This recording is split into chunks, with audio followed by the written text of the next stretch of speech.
Les mains pour les malades, si Dieu veut. Voilà, monsieur le rabbin. Allez, on va démarrer tout de suite dans le silence, s'il vous plaît. Allez, Boker Tov, je voudrais également à la mémoire de Edgar Yehuda Ben Céline Narboni, l'oncle de notre ami. Ah d'accord, très bien. Narboni. Edgar, oui, tout à fait. Il n'est pas venu tuer. Allez, si vous voulez bien. Alors on s'installe rapidement, s'il vous plaît. Asseoir, N'oubliez pas la tzedaka en sortant sur la théba. Allez, laissez la tzedaka, comme ça Eric il donne après à la fin. On remercie Tzedek. Comme vous le savez, la vengeance c'est un plat qui se mange. Est un plat qui se mange froid et même très froid. Et ça vient de chez nous, bien évidemment que oui. Puisque Esav, ok, il a eu de travers. L'histoire du droit d'aînesse, l'histoire de la bénédiction que Yaakov lui a dérobé, il a eu de travers. Mais bon, le temps est passé. Ça fait 34 ans. C'est pas mal quand même. 14 ans à la yeshiva, 20 ans c'est chez Lavan, 34 ans, ça y est, c'est bon, c'est fini. Mais en fait, non. Quand Yaakov revient, Esav, c'est comme si c'était la veille qu'il avait trompé. C'est exactement comme s'il s'était séparé la veille. C'est chaud. Il le déteste, il veut le tuer, quoi qu'il arrive, d'accord, impossible de le calmer. Et d'ailleurs, on l'a vu dans le rêve qui a préfiguré la rencontre. L'ange de Esav qui est envoyé contre Yaakov, en réalité, ça montre que Esav, il en veut toujours à Yaakov. D'accord, donc malgré les 34 années où il y a eu du temps qui est passé, malgré tout, Esav attend Yaakov pour le tuer. Et donc on nous dit, Shteak butzot itkarevu zolazo. Donc maintenant, il y a deux groupes qui arrivent. Il y a deux groupes qui vont se rencontrer. Il y a d'un côté Yaakov avec son groupe, avec son campement, et de l'autre côté Esav qui vient à la tête de 400 hommes armés qui viennent pour tuer Yaakov et toute sa famille. D'accord? Donc c'est pas juste Esav tout seul qui vient se venger. Il a amené une armée avec lui, 400 personnes qui sont venues, d'accord, pour tuer Yaakov. Et voilà que, au moment où justement les deux camps se rencontrent, le texte nous dit, ou le feta, soudainement, Azav Esav et Tsevao, alors que Esav est venu avec 400 personnes, d'un coup, Esav abandonne toute l'armée qui était avec lui, et il les devance, il trille la route, il commence à courir, donc c'est pas du tout dans la stratégie militaire, ça, d'accord, tu vas pas tout seul alors que tu arrives avec 400 gars avec toi. Il commence à courir vers Yaakov, et donc on se dit, attends, il va venir, il le court, il va le massacrer, d'accord, il va le tuer tout de suite. Et là, le verset nous dit, Vayarot Esav likrato, que Esav court à la rencontre de Yaakov, Vaïchabekeu, et il l'enlace, Vaïpol al Tsavarav, Vaïchakeu, il tombe sur son cou et il l'embrasse. Vaïfkou. Et ils ont pleuré. Magnifique. Amar Rabbi Shimon Bar Yochai. Écoutez bien l'enseignement de Rabbi Shimon Bar Yochai, c'est pas celui que vous avez en tête au moment où je parle. Parce que je vous ai tous vu avec les yeux, oui, on sait, il a pas embrassé vraiment, il a mordu, etc. Ouais, c'est pas du tout ce que vous a dit Rabbi Shimon Bar Yochai. C'est ce que vous avez appris au Talmud Torah. Mais Rabbi Shimon Bar Yochai, c'est pas ce qu'il dit. Rabbi Shimon Bar Yochai dit Alacha Yedua. Tout le monde sait. Chez Esav sonnet et Yaakov. Bah oui. Que Esav déteste Yaakov. C'est écrit où ça? C'est dans la Gemara, c'est repris dans le Midrash, dans la Paracha Vatra. C'est pas écrit dans la... Non, il n'y a pas écrit dans la Torah. Il n'y a pas écrit dans la Torah que c'est un principe éternel que Esav déteste Yaakov. Ça, c'est pas écrit dans la Torah. On le déduit de là. C'est repris un peu partout dans la Gemara, même dans la Halacha, on retrouve des allusions par rapport à cela. Donc c'est un principe qui est connu. La preuve, c'est qu'au bout de 34 ans, a priori, Esav vient pour tuer Yaakov. Esav l'a demandé à son fils, il l'a demandé à son petit-fils. Amalek, je vous rappelle que c'est le petit-fils de Esav. D'accord? Donc la haine viscérale de Esav, Amalek, contre le peuple d'Israël, c'est une haine qui est héréditaire, éternelle, tout ce que l'on veut, c'est écrit. Rabbi Shimon Bar Yochai le dit. Tout le monde le sait. Halacha, c'est une halacha, d'accord? Qu'est-ce que je veux de plus? C'est tranché. Y a pas, tu peux tourner dans tous les sens. Le principe, c'est le suivant, c'est que Esav et son peuple et ses descendants détestent pour l'éternité Yaakov et ses descendants. D'accord? C'est un principe, il faut partir avec ça. Mais Rabbi Shimon Bar Yochai dit, bien que l'on sache que Esav déteste Yaakov et que c'est pour l'éternité, que c'est viscéral et tout ce que l'on peut dire, il nous dit, et là, malgré tout, Nehefru rachamav shel Esav be'otashara. Malgré tout, le sentiment de Esav à l'égard de Yaakov a été renversé à ce moment-là et il a embrassé sincèrement, dit Rabbi Shimon Bar Yochai. C'est pas votre histoire que vous connaissez, vous, qu'il a mordi. C'est ok? Il n'y a pas qu'une opinion dans la Torah. Depuis quand vous avez vu qu'une seule opinion, vous? Rabbi Shimon Bar Yochai te dit, qu'est-ce que tu veux? Où il a mordu? Où il a mordu? T'as vu qu'il y a écrit qu'il a mordu, toi? Pourquoi tu dis qu'il a mordu? Il y a écrit qu'il a embrassé dans la Torah, non? Eh bien, s'il y a écrit qu'il a embrassé, Rabbi Shimon Bar Yochai dit, il a embrassé. Bah pour de vrai, tu as vu, toi, qu'on doit comprendre la Torah à l'envers de ce qui est écrit. Il y a écrit qu'il a embrassé. Donc en fait, la question, Razak, la question, elle est... Razak, d'accord, on est bien d'accord qu'en réalité, ce qui vous semblait être naturel, parce que depuis que ça fait des années que vous entendez qu'en fait, quand il a embrassé, il n'a pas embrassé, mais il a mordu, en fait, c'est cette interprétation-là qui est surprenante. Ben, parce que c'est pas du tout le texte. Donc ce qui vous semble logique, parce que ça fait des années que vous l'entendez, en réalité c'est ça que vous devez questionner. Comment ça se fait qu'il y a écrit, alors qu'il y a écrit qu'il a embrassé, que nos commentateurs, enfin certains du coup, que certains de nos commentateurs nous disent qu'en réalité il a mordu. Alors vous allez me dire, ouais non mais on le sait pourquoi. Parce que dans le texte de la Torah, quand vous regardez dans le Sefer Torah, là où il est écrit, il l'a embrassé, au-dessus des lettres, il y a des points. Des coups d'otte. Il y a des points dans le Sefer Torah, chose qui existe très rarement. Ouais. Il y a des points au-dessus des lettres. Et nos commentateurs nous disent, ah, s'il y a des points au-dessus des lettres, chose qui est extrêmement rare, s'il y a des points au-dessus des lettres, ça veut dire qu'il ne faut pas le comprendre dans son sens littéral. Et donc, il faut le comprendre à l'envers. Et c'est sur ça, effectivement, que le fameux Rashi et autres, d'accord, viennent nous dire, non, en réalité, ils ne sont pas embrassés, ils se sont mordus. Bien. Mais Rabbi Shimon Bar Yochai, lui, il te dit, laisse-moi tranquille avec cette histoire de verset à comprendre à l'envers. Il ne faut pas le comprendre à l'envers. Il a vraiment embrassé, point. Il le détestait jusqu'à présent, mais au moment où ils se sont rencontrés, c'est la fraternité, c'est l'amour, il s'est souvenu, va aller savoir de quoi quand il était plus jeune, etc.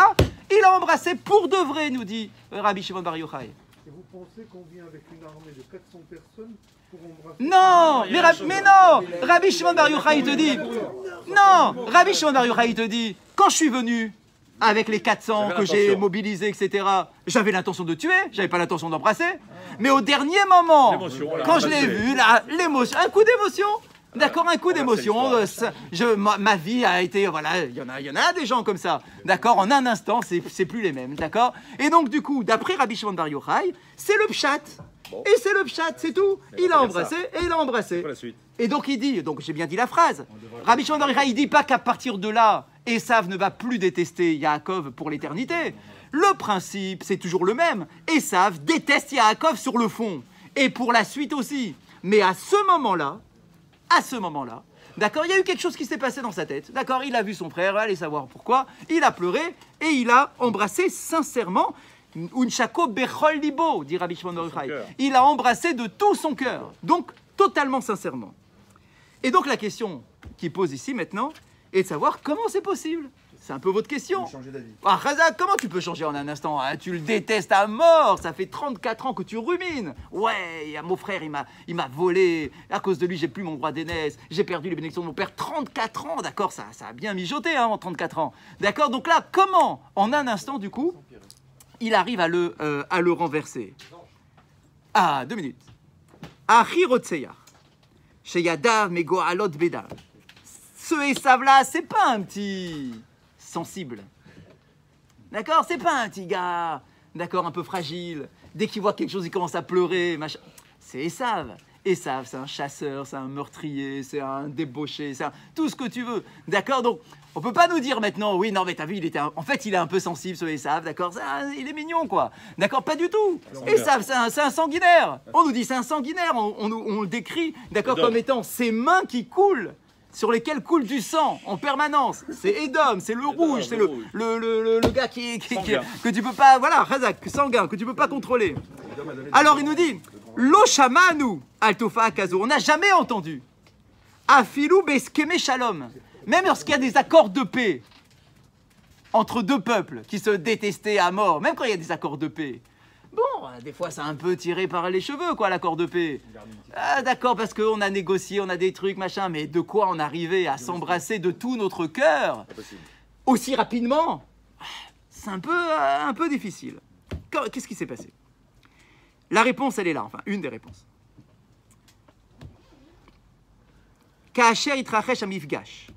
Lorsque la rencontre a lieu, en fait, ce qu'il faut voir, c'est ce qui se passe juste avant la rencontre. Il y a plusieurs choses qui se passent. Yaakov a envoyé des anges à la rencontre de Esav. Yaakov a envoyé des cadeaux vers Esav. Et sur la route, et Esav, on nous dit que Esav le voyait déjà, Yaakov s'est prosterné à 7 reprises devant son frère Esav. Il s'est prosterné à 7 reprises. Mais pas juste je me suis baissé 7 fois. D'accord, on dit c'est prosterné, à 7 reprises. Veu kafat marchevotav le ahava oto. Et écoutez ce qu'on veut nous dire. On n'est pas en train de nous dire que du coup l'autre a été sensibilisé simplement parce qu'il a vu se prosterner. On est en train de toucher quelque chose d'un peu plus profond. On nous dit, en se prosternant comme ça à 7 reprises, en faisant des cadeaux à son frère, en lui envoyant des anges, c'est pas Esav qui a changé, c'est Yaakov qui a changé. Yaakov a développé pendant ce processus-là de cadeaux, d'anges, de prosternation, Yaakov a développé en lui un sentiment d'amour à l'égard de son frère beaucoup plus grand que ce qu'il avait jusqu'à présent. C'est Yaakov qui se permet d'aimer Esav et de développer son sentiment d'amour à l'égard d'Esav. Et si vous vous souvenez, avant-hier, lorsqu'on parlait aussi du début de la paracha, on avait rapporté, et c'est Olivier qui l'avait rapporté, un verset de Shlomo Amelech. Shlomo Amelech nous dit quoi? Kamaim hapanim la panim, ken lev ha-adam la adam. Traduction littérale, mais qu'il faut qu'on explique tout de suite. Il est écrit comme ça. Le visage d'un homme à l'égard du visage d'un autre homme, c'est comme de l'eau. Kamaim ressemble à de l'eau. Ken lev ha-adam la adam, de la même façon, le cœur d'un homme à l'égard du cœur d'un autre homme. Qu'est-ce qu'on veut nous dire? On dit, regarde, lorsque tu regardes ta face sur un plan d'eau, le plan d'eau, c'est comme un miroir. Donc, si toi, tu souris au plan d'eau, le plan d'eau te sourit. C'est comme ça que ça fonctionne, c'est comme un miroir. Eh bien, on nous dit, la relation entre les hommes, c'est exactement comme un miroir. Ça veut dire que si toi, ton cœur est sincère, sensible, plein de fraternité, etc., à l'égard de l'autre, naturellement, la relation qui existe entre les hommes, c'est une relation comme un miroir, comme un plan d'eau. C'est-à-dire que si toi, tu es sincère lorsque tu viens me parler, eh bien moi, je vais ressentir cette sincérité de cœur à cœur. Et si toi, tu m'envoies un sourire, moi, naturellement, ce qui va venir, ce qui va prendre le dessus dans ma relation avec toi, c'est également un sourire. Et donc, ça passe dans le verset « Kamaim hapanim la panim ». Le visage face à l'autre, c'est exactement comme avec de l'eau. Et on nous dit « Amaim », pourquoi on compare ça à de l'eau? Il n'y a pas que l'eau, il y a aussi d'autres liquides. Pourquoi l'eau en particulier? On nous dit Amaim shavim la kol. L'eau, c'est ce qu'on partage tous en commun. Kol ha'anoshut vegam kol ha'beriot. Tous les êtres humains, tous les animaux, toute la création, tout passe et se construit à travers l'eau. Le monde a été créé à partir de l'eau. Au début, il n'y avait que de l'eau avant qu'apparaisse la terre ferme. L'être humain aussi trouve sa neshama à travers de l'eau. Nous sommes composés d'eau. Notre naissance est à partir de l'eau. Donc on nous dit l'eau, c'est le point commun qui existe entre chacun d'entre nous. Personne ne peut vivre sans eau. Par contre, les autres liquides, on peut se débrouiller. Il y en a qui aiment ça, il y en a qui n'aiment pas ça, il y en a qui aiment du lait, il y en a qui aiment le vin, etc. Mais l'eau, tout le monde en a besoin. Tout le monde aime l'eau. Et donc il nous dit, Shavim la kol, l'eau, c'est équivalent pour chacun d'entre nous. Vemgam chomer pashut beyoter, et c'est l'élément le plus, entre guillemets, simple qu'il puisse y avoir. Car trichaliyot, aitiachasut shel adam les zulato, et c'est exactement le lien qui doit exister entre les êtres humains, comme de l'eau.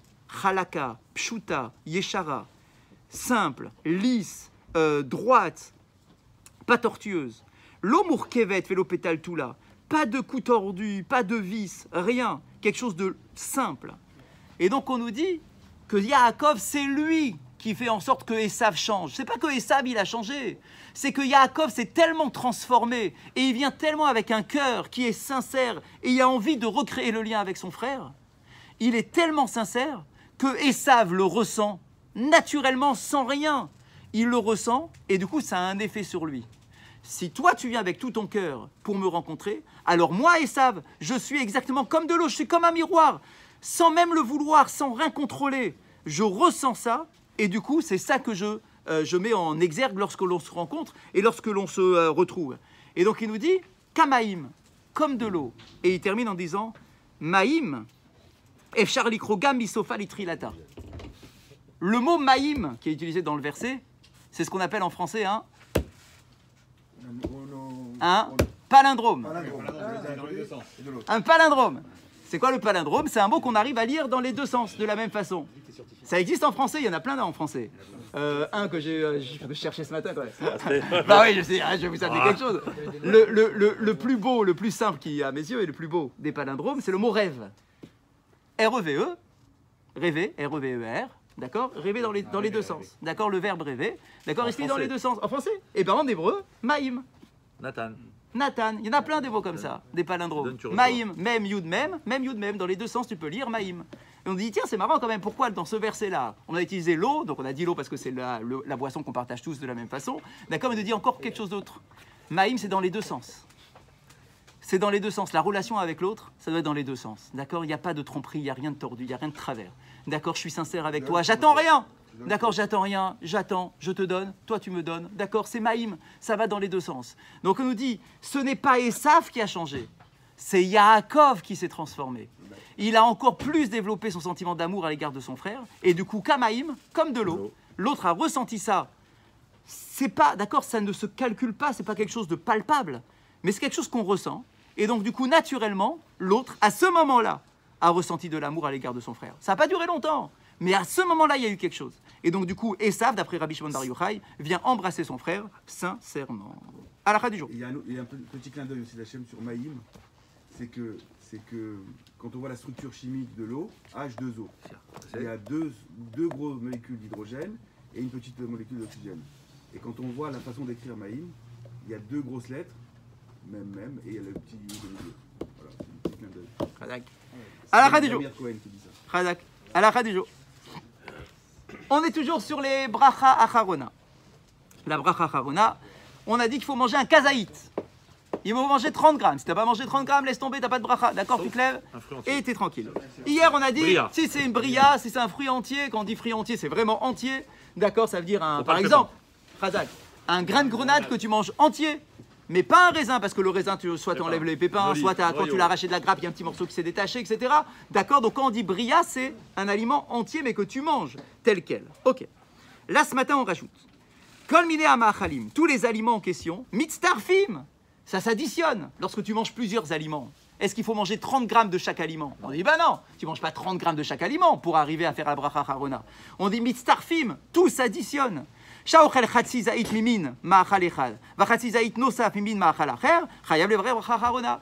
Tu as mangé 15 grammes de pommes, 15 grammes d'orange, eh ben ça fait 30. Donc tu fais une bracha harona. D'accord? Il ne faut pas manger 30 grammes d'orange et 30 grammes de pommes. D'accord? Donc même c'est 15 et 15, ça s'additionne.